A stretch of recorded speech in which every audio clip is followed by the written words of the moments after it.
And God said, Behold, I have given you every herb-bearing seed. To you it shall be for food. Genesis 1:29.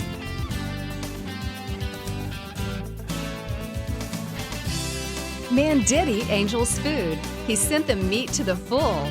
Psalm 78:25. Everyday Manna with Lisa. Hi everybody, and welcome to Everyday Manna. Today we are going to make chicken cakes. We're going to make an Italian style potatoes with peas and a little bit of crumbled bacon, and then we're going to make a celery salad. But first I've got a little hint for you. You know, when you're going to be doing a lot of cooking, sometimes it gets tedious grinding the fresh pepper. And I'm a huge fan of fresh pepper because I don't like those little meals or those little tins that you buy of the pre-ground up stuff.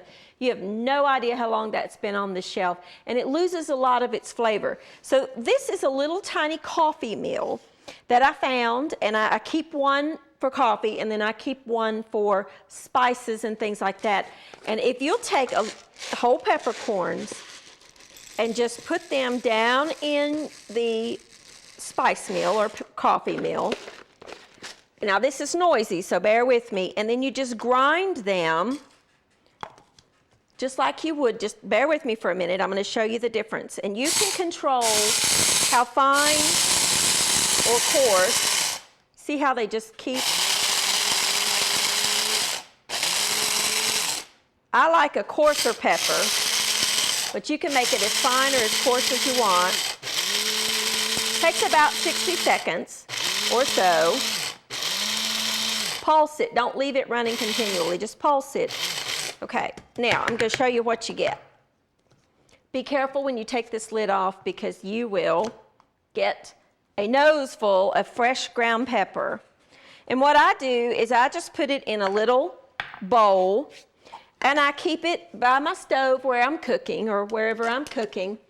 And that way you've got fresh ground pepper ready to go, and you don't have to constantly be using the pepper mill. Now I keep pepper mills also, but just, you know, if I'm just cooking a little bit and I don't need a whole lot of pepper, this stays fresh for a good week.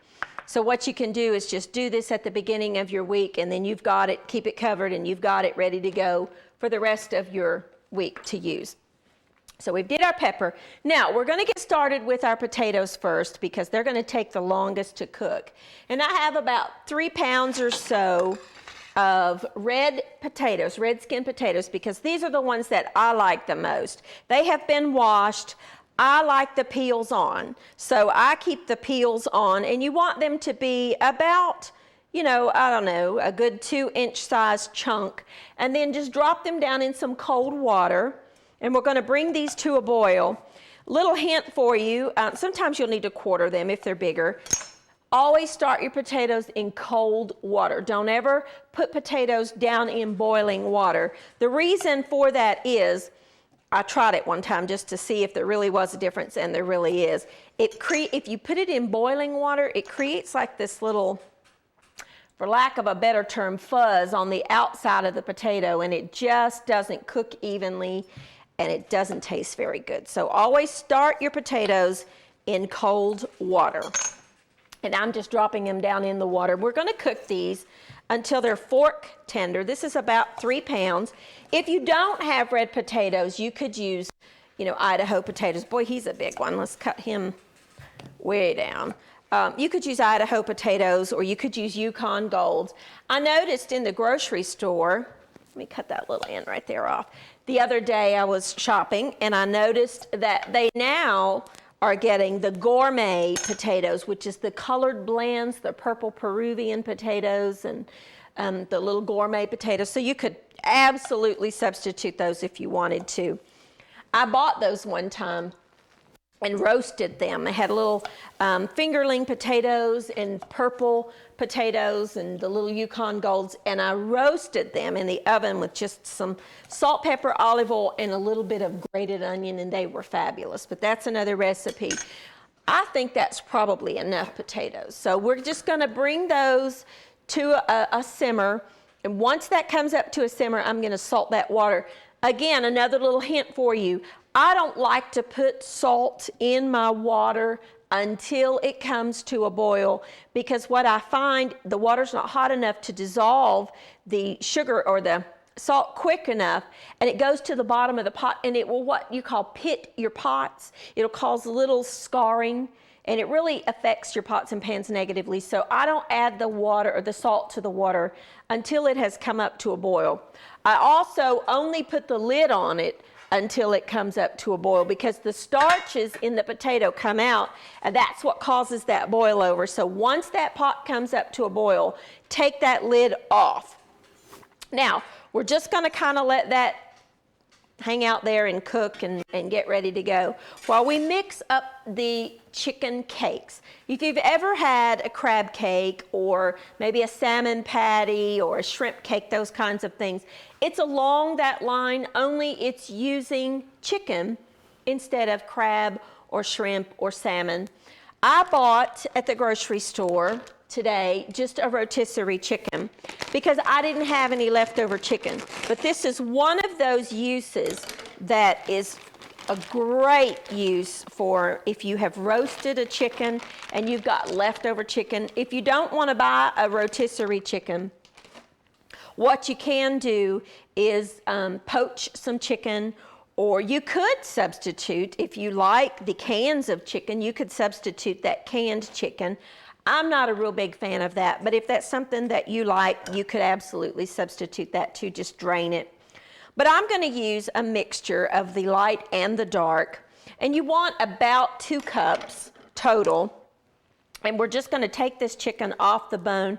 I love these little rotisserie chickens. I think they're delicious, and I buy them often in the stores just for supper, and then you can just make some mashed potatoes or whatever you want to go along with your chicken.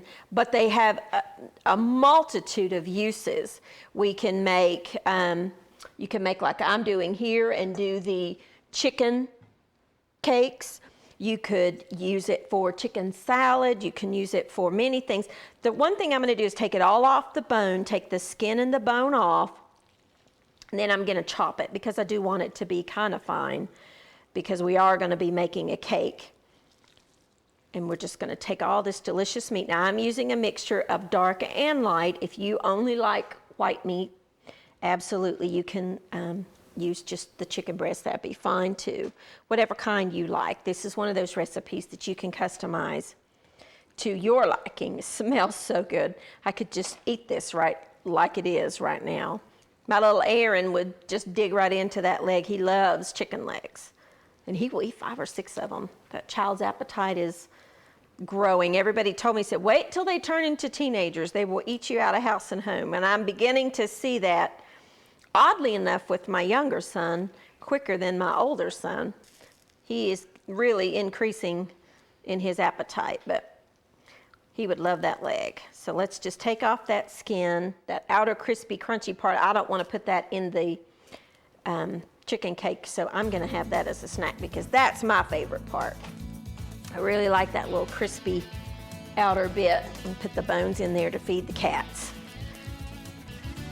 And there we go. So that will be about, well, let's measure that out there.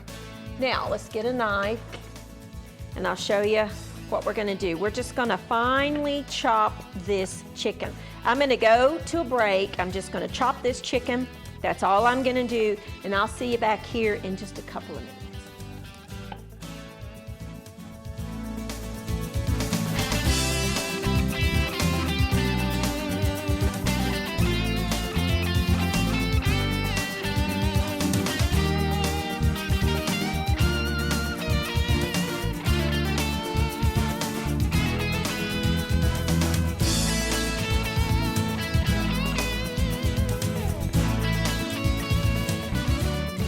And welcome back. Now we just took this meat off of our chicken. You know, and I was thinking over the break, really and truly, those little rotisserie chickens that you buy in the store, they truly are a value, because you can't buy a chicken.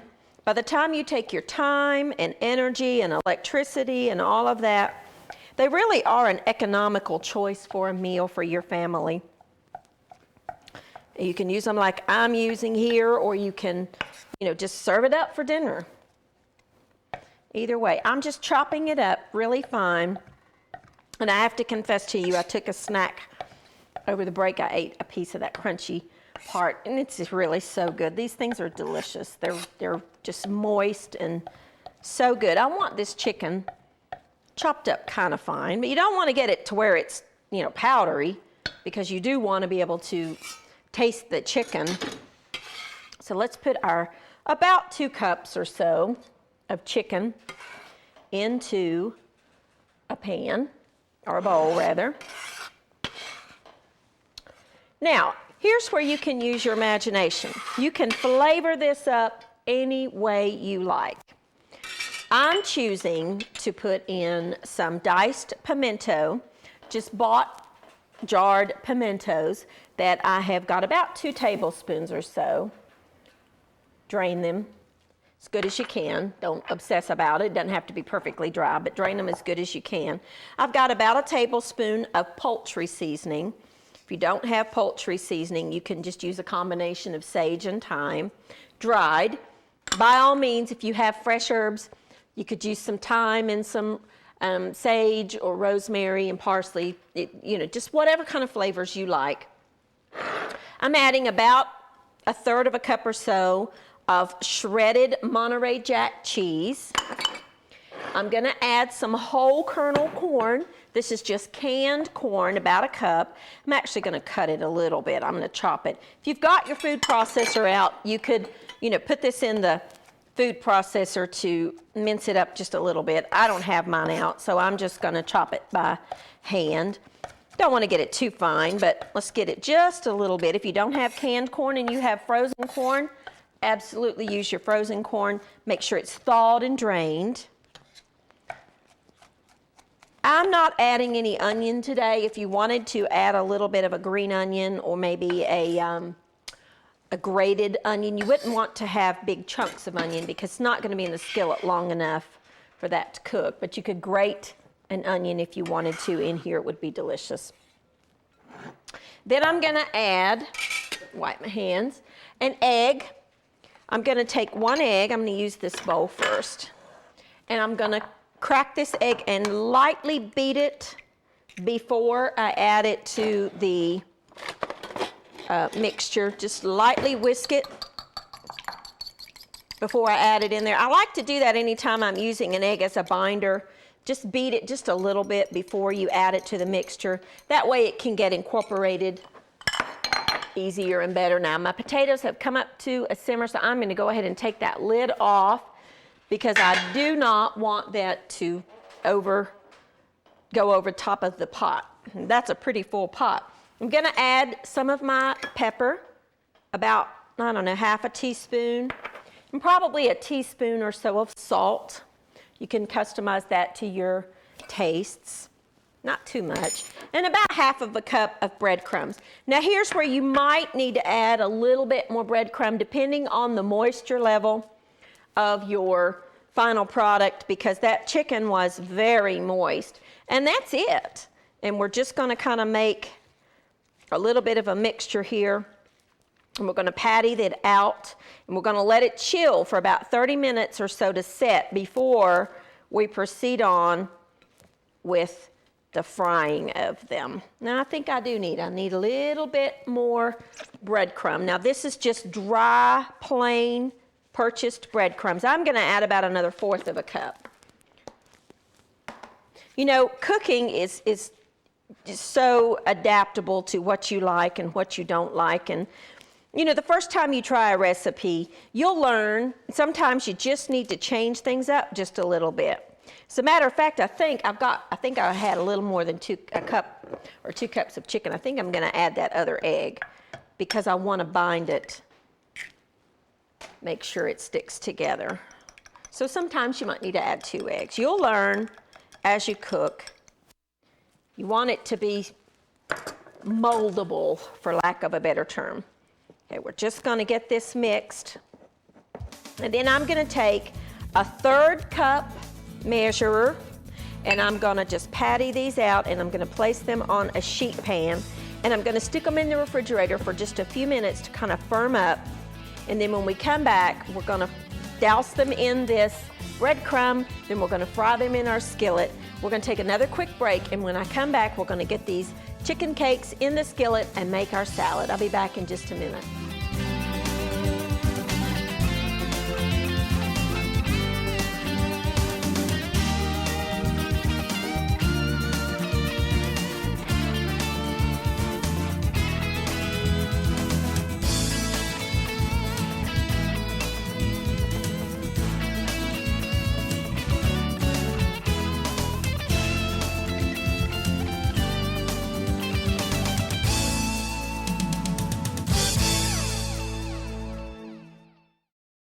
And welcome back. Now, all I did was form these little chicken patty. I took a 1/3 cup measure and then just patted them out and put them in the refrigerator. You can use the freezer for just a few minutes just to kind of firm them up. That's what you want to do. Anytime you're making a cake, you want to do that. I have a skillet here that I am heating up with some vegetable oil or canola oil. Our potatoes cooked. All I did was drain them and add about 2 tablespoons of butter to that hot pot to melt it. I'm going to now add 2 cups, this is like 12 ounces, so that's good enough, of just frozen peas. You don't need to thaw them. The heat from the potatoes will. And I have about a tablespoon or so of just Italian seasoning. And remember, anytime you're using dried seasonings, rub it through your hands to get it, release those oils. Put the lid back on, let that set for, just a few minutes till you finish frying your cakes. The heat from the potatoes will cook those peas. This is not quite hot enough.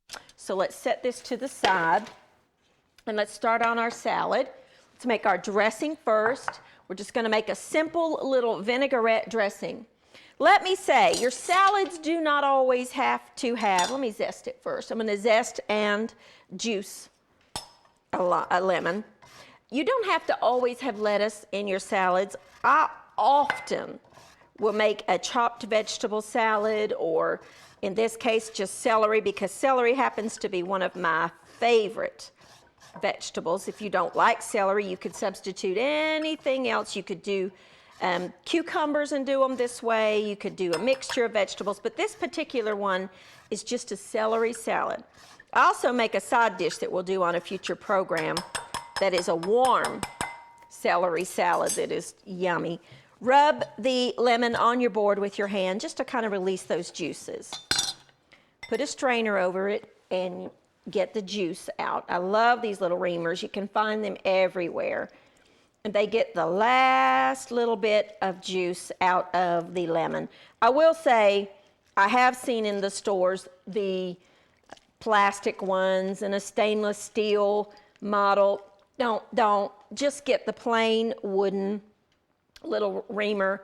Make sure it has that little point right there on it, because that little point's what digs into the lemon or lime or orange or whatever you're using. Great little tool to have in your kitchen. Couple dollars, very inexpensive, and it really does get the last bit of that juice out of there. A little bit of salt, maybe half a teaspoon of salt. I like pepper, so I'm gonna add some of our pepper that we ground up, just a little bit, not too much, and stream in some extra virgin olive oil, about a half a cup or so. And you can make this vinaigrette ahead of time and let it set and just re-whisk it. Will work beautifully, and I believe our oil is good. So let's get our chicken cakes frying. I have just some more of the plain breaded crumbs, or the breadcrumbs. Remember our little hint about testing our oil. Put a wooden spoon in there, and if the bubbles come up around it, then you're hot. I think we might need just a minute more. Let's turn that heat up just a little bit. See how you can see down in there, those bubbles are not coming up quite fast enough. That tells me my oil is not hot. Of course, if you have a thermometer, you want it to be about 350. But we can get these little cakes. All I'm doing is just putting the little chicken cakes down in some plain old breadcrumbs. Because we seasoned that chicken up pretty good, so you don't want the seasoned breadcrumbs. You could use panko if you wanted to. You could use, just make your own breadcrumbs would be good. I think we're probably done. Let's see, let's try our little hint again. No, not quite. I got one little hot spot right there that's popping away. Another little hint, take a little piece of whatever you're frying and drop it in there. And if it starts sizzling immediately, you know it's hot. That's another little hint. I do that all the time when I'm making chicken, fried chicken at home. To make sure that my oil is hot, I'll take a little bit of that. You know when you batter up something and your fingers get coated? Then I take that and it works beautifully to let me know. And we're just going to coat these with a little bit more of the breadcrumb. And that way it just forms like this little wonderful little coating on the outside. I think we're good. All right, now let's take our chicken. Be very careful anytime you're frying and put them in the oil. And let them cook up, if you will. The chicken is, of course, already cooked. Takes about, I don't know, 3-4 minutes on each side. Don't overcrowd your pan. Let me get one more in there. Then we'll get to our salad while that first side's cooking. Just lightly coat. And then just let them fry. Now, let's finish up our salad while that first side is cooking. We're going to use just some celery, just some plain celery. You could add some radishes to this too. I've done that and it really is very good. To make it pretty, we're going to cut our celery on the diagonal. Let me show you. I have washed this. If you've got the leaves on there, the pretty leaves, don't take those leaves off because that adds a lot of flavor. We're going to do it very thin, okay? If you have a mandolin, this would be the time to use your mandolin. But we want to slice it very thin and then just put it down in a bowl as you slice it. You could use cucumbers, like I said. You could use red peppers. You could do any combination that you wanted to. A lot of people just think that your salads have to have lettuce in them, and they absolutely do not. They can be just any vegetable that you like. For this particular one, we're doing a vegetable salad. Celery just happens to be one of my favorites. I'll tell you something else that's very good is very thinly shaved raw asparagus is good treated this way too. But I happen to adore celery, so that's what I choose. Just slice it thin.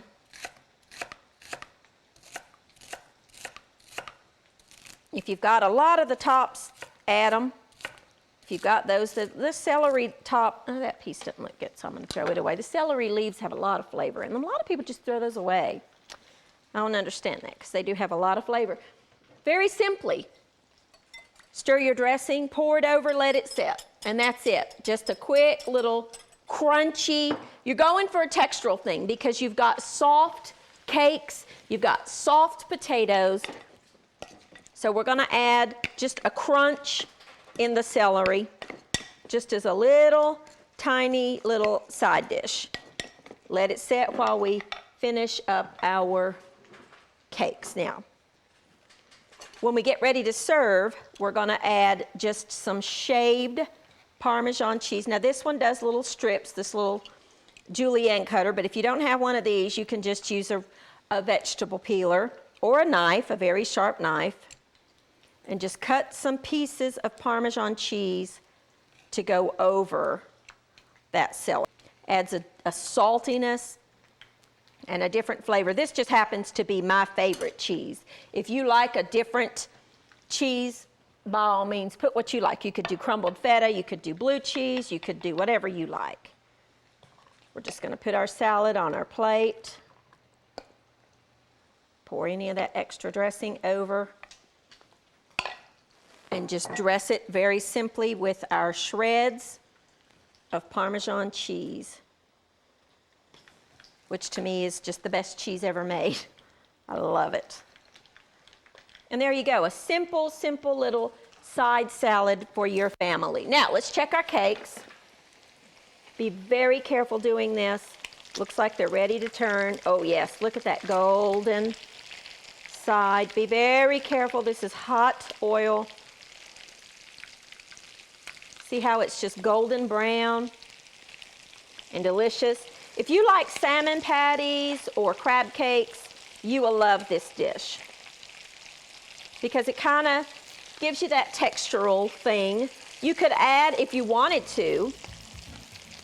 Now I was born in Baltimore, and I grew up eating fresh blue crabs because that was readily available right there. My mother makes the best crab cakes in the world to me.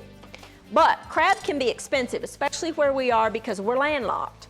So if you wanted to take this recipe and add the Old Bay seasoning, it would be delicious. And you would get those flavors of the crab cakes. To our chicken, we want to add about potatoes, excuse me. Add 4 or 5 pieces of just cooked bacon that we're going to crumble up. And that's a quick, easy side dish to go along with your beautiful little chicken patties. Just serve these up. These are just boiled potatoes with some butter, some Italian seasoning, and some frozen peas. And we'll just let these cook for about another minute. All right, now here are our beautiful little chicken patties just fried up golden on both sides with our potatoes and our peas with butter and Italian seasoning. You could put some of that Parmesan cheese over those too if you wanted to. And our side dish, which is just a simple little celery salad. I want you to try these recipes and let me know what you think, and we'll see you next time on Everyday Manna. Thank you for watching Everyday Manna with Lisa. This program is made possible by viewers like you. Your support is continually needed to keep Christian programming on the air. Please send your best financial gift to Living Faith Television in care of Everyday Manna. P.O. Box 1867, Abingdon, Virginia 24212.